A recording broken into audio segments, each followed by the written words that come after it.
Hello, আসসালামু আলাইকুম। আজকে এই ভিডিওটা মূলত ওয়ার্ডপ্রেস ওয়েবসাইটে কিভাবে বিকাশ থেকে নেওয়া মার্চেন্ট অ্যাকাউন্টটি ইনিশিয়ালাইজ করবেন সেটা দেখানো হবে এ টু জেড। সো চলুন শুরু করি। প্রথমে আপনাদেরকে যেটি করতে হবে, প্রথমে আপনার ওয়েবসাইটের ভিতরে এই যে বিকাশ স্যান্ডবক্স এপিআই সেট এটি ইনস্টল করতে হবে। এই যে বিকাশ স্যান্ডবক্স এপিআই টেস্ট এই প্লাগইনটি ইনস্টল করতে হবে। সো এই প্লাগইনটি ইনস্টল হয়ে যাওয়ার পরে আপনাদের ই-কমার্সে চলে আসতে হবে। ই-কমার্সে যে সেটিং থেকে পেমেন্ট মেথড থেকে এটা ইনেবল করে দিতে হবে। ইনেবল করে দেওয়ার পরে এইখানে কি লিখতে হবে, এখানে যে ম্যানেজ আছে ম্যানেজে ক্লিক করতে হবে। ম্যানেজে ক্লিক করার পরে দেখতে পাচ্ছেন যে এইখানে কিছু ফিল্ড আছে, এই ফিল্ডগুলো পূরণ করতে হবে। Title, user name, password, apps কি, সিক্রেট কি, এই চারটা ঘর পূরণ করতে হবে। সেই চারটা ঘর কিভাবে পূরণ করব, আপনি যে pgw investigation.bikash.com এই ওয়েবসাইটে আসবেন। আসার পরে আপনি যে বিকাশ থেকে যে মোবাইল নাম্বার দিয়ে মার্চেন্ট অ্যাকাউন্টে নিয়েছেন সেই অ্যাকাউন্ট থেকে সাইন আপ করবেন। সাইন আপ করে একটা অ্যাকাউন্ট ক্রিয়েট করবেন।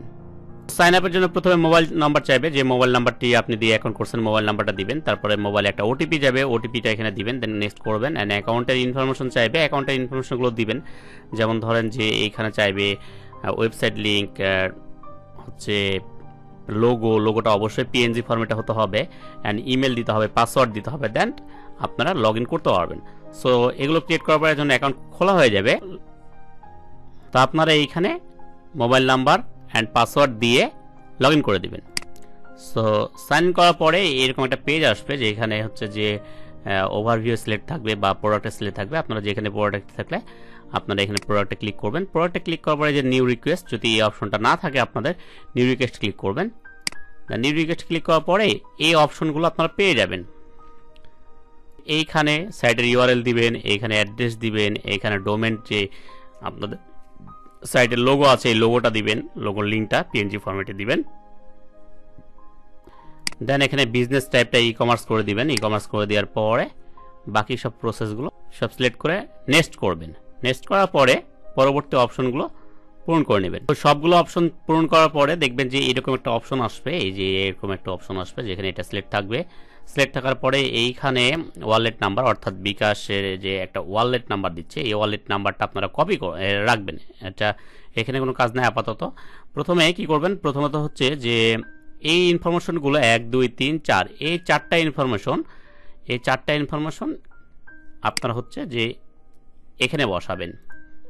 এই যে এইখানে 1 2 3 4 ইউজার নেম, পাসওয়ার্ড, অ্যাপস কি, সিক্রেট কি, সেগুলো বসানোর পরে এইখানে সেভ দিয়ে দিবেন। সেভে ক্লিক করবেন। সেভে ক্লিক করার পরে আপনারা একটা প্রোডাক্ট ক্রিয়েট করবেন, যে প্রোডাক্টের দাম হবে 1 টাকা, অবশ্যই 1 টাকা দিতে হবে। দেন হচ্ছে একটা প্রোডাক্ট ক্রিয়েট করার পরে এই প্রোডাক্টটা আপনারা পারচেস করবেন।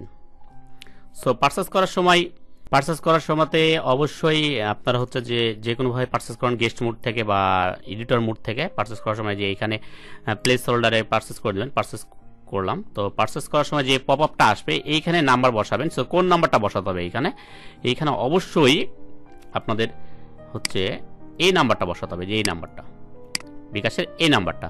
তো এই নাম্বারটা বসাবেন। এই নাম্বারটা বসানোর পরে কনফার্ম করবেন। কনফার্ম করার পরে এখানে হচ্ছে ওটিপি আসবে ম্যানুয়ালি। নাম্বারটা যদি আমি বসাই, দেন আমি দেখি ম্যানুয়ালি ওটিপি আসবে এখানে। সো ওটিপিটা এখানে বসাবেন, এই ওটিপিটা বসাবেন। দেন হচ্ছে এখানে ওটিপি বসানো কনফার্ম করার পরে এখানে পিন চাইবে, যে পিন। সো পিনটা আপনারা এটা বসাবেন। দেন এটা বসানোর পরে একটা কনফার্ম এসএমএস হবে সাকসেসফুলি। যদি সাকসেসফুলি আসে তাহলে আপনাদের এটা ইনিশিয়াল হয়ে গেল, কোনো সমস্যা নেই। আর কোনো ক্রমে যদি ফেল দেখায়, মানে ফেল হয়, এই অপশনটা এখানে ফেল হচ্ছে, কোনো সমস্যা হচ্ছে, তাহলে এই যে নাম্বারটা আছে এই নাম্বারের পরিবর্তে যে এইখানে এই নাম্বারটা দিয়ে ট্রাই করবেন। অ্যান্ড হচ্ছে যে পিন ওটিপি একই থাকবে। এটা দিয়ে যদি ফেল দেখায় তাহলে এটা দিয়ে ট্রাই করবেন, এটা দিয়ে ট্রাই করবেন। অনেকগুলো নাম্বার আছে, যে কোনো একটা দিয়ে হয়ে যাবে। দেন যে কোনো একটা দিয়ে যদি না হয় কোনো ক্রমে, তাহলে বিকাশ কাস্টমার কেয়ারে যোগাযোগ করতে হবে। দেন আশা করছি এই কয়েকটার দিয়ে হয়ে যাবে। দেন হচ্ছে আপনারা যেটা করবেন, সাকসেসফুল হয়ে যাওয়ার পরে দেখেন এখানে এই 3টা ঘর ফিল আপ হয়ে গেছে। এই 3টা ঘর কোনো ক্রমে যদি ফিল আপ না হয় তাহলে আপনারা আবার ট্রাই করুন ওই বাকি নাম্বারগুলো দিয়ে। এই 3টা ঘর ফিল আপ হয়ে যাওয়ার পরে এখানে দেখতে পাচ্ছেন ক্রিয়েট পেমেন্ট। সো ক্রিয়েট পেমেন্টের যে কোডটুকু আছে এটা কন্ট্রোল এ দিয়ে কপি করবেন। কপি করার পরে আপনারা চলে যাবেন এই যে এইখানে ওভারভিউ অপশনটা ছিল, এই যে এখানে কি হচ্ছে ক্রিয়েট পেমেন্ট, এইখানে টেস্ট। তো এইখানে করার পরে এইখানে হচ্ছে সাবমিট রিকোয়েস্টে ক্লিক করতে হবে, দেন ওকে। যদি সব ঠিক থাকে ওকে হয়ে যাবে। অ্যান্ড এটা কমপ্লিট হয়ে গেছে। এটা কমপ্লিট হয়ে যাওয়ার পরে এইখানে যে দেখছেন পেমেন্ট আইডি, সো পেমেন্ট আইডিটা কপি করবেন। পেমেন্ট আইডিটা কপি করে এইখানে পেস্ট করে দেবেন, এই যে এইখানে। সো এইখানে আচ্ছা এক্সিকিউট পেমেন্ট দেন রিকোয়েস্ট সাবমিট হচ্ছে রিকোয়েস্ট করে দেবেন, দেন ওকে। দেন এগুলো ফিল আপ হয়ে গেলে গো টু ওভারভিউ। সো আমরা গো টু ওভারভিউ ক্লিক করলাম, এগুলো সব কিন্তু ক্রিয়েট হয়ে গেছে। তো এখানে আমরা এটা লাইভ হয়ে গেছে। তো আমরা যদি লাইভ ক্রেডেনশিয়াল ক্লিক করি, সো আমরা দেখছি এই অপশনগুলো পেয়ে গেছি। তো এই অপশনগুলো আমাদেরকে নিয়ে কাজ করতে হবে। যাদের ওয়ার্ডপ্রেস বা অন্য ওয়েবসাইটগুলো আছে তারা এখান থেকে ডকুমেন্টেশনগুলো দেখে কাজ করতে পারেন এই সিস্টেমে। দেন এগুলো আমরা ফিল আপ করবো অ্যান্ড আমরা আমাদের ওয়েবসাইটের এখন তো টেস্ট ছিল, তো টেস্টটা আমরা এখন রিয়েলে নিয়ে চলে যাব। তো এইখানে আমাদেরকে এখন কি করতে হবে, আমাদেরকে আমাদের প্লাগইনে যেতে হবে। প্লাগইনে যাওয়ার পরে এইখানে দেখতে পাচ্ছেন যে বিকাশ লিখব, এই যে বিকাশ লেখার পরে অবশ্যই এইখানে অনেকগুলো সফটওয়্যার দেখবেন। সো বিকাশের যে অরিজিনাল ইয়াটা আছে এইখান থেকে এটা খুঁজে বের করতে হবে। অ্যান্ড দেন এই যে দেখতে পাচ্ছেন যে install bKash payment gateway for WC, এইখানে অথর হচ্ছে যে এই অথরটা পাউল। সো এইখানে ইনস্টল করবেন। ইনস্টল করার পরে আগের যে ইনস্টল করা প্লাগইনটা ছিল যে সেটবক্স, এটা ডিঅ্যাক্টিভ করে দেবেন। এটা ডিঅ্যাক্টিভ হয়ে গেছে। এবার যেটা করতে হবে, এবার হচ্ছে আমাদের ওই প্লাগইনে যেতে হবে যেটা আমরা মাত্র ইনস্টল দিলাম বিকাশ।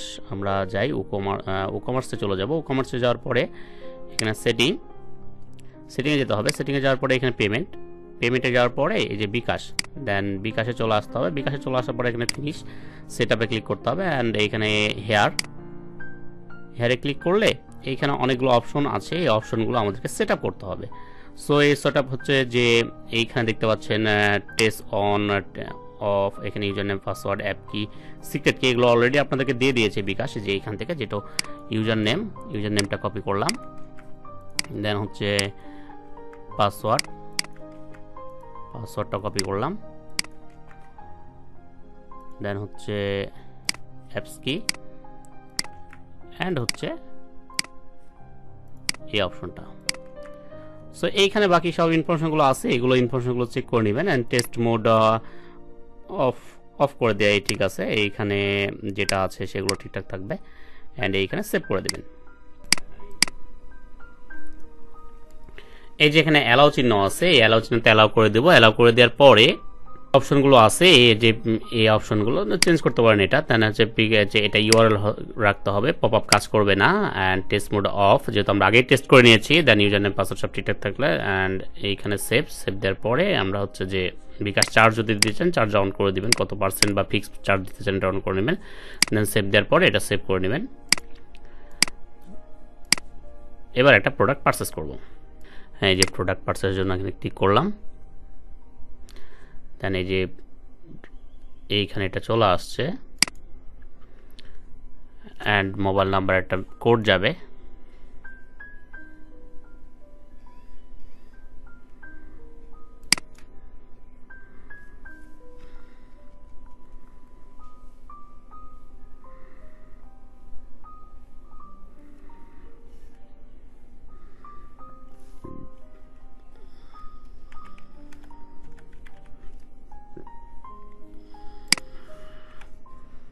দেন পাসওয়ার্ডটি দিতে হবে। এই প্রোডাক্ট সবকিছু সাকসেসফুল। আর যে বিকাশ সেন্ডবক্স এপিআই টেস্ট, এই প্লাগইনটা আপনি হচ্ছে এই ভিডিও ডিসক্রিপশন বক্সে পেয়ে যাবেন। মানে ডিসক্রিপশন বক্সে লিঙ্কটা দেওয়া থাকবে, আপনারা ডাউনলোড করে নেবেন এখান থেকে। সো এই ছিল ভিডিও। যদি ভিডিওটি ভালো লাগে তাহলে অবশ্যই চ্যানেলটি সাবস্ক্রাইব করবেন। অ্যান্ড যদি নতুন কোনো ভিডিও চান তাহলে অবশ্যই কমেন্টে জানাবেন। সে পর্যন্ত ভালো থাকবেন। আল্লাহ হাফেজ।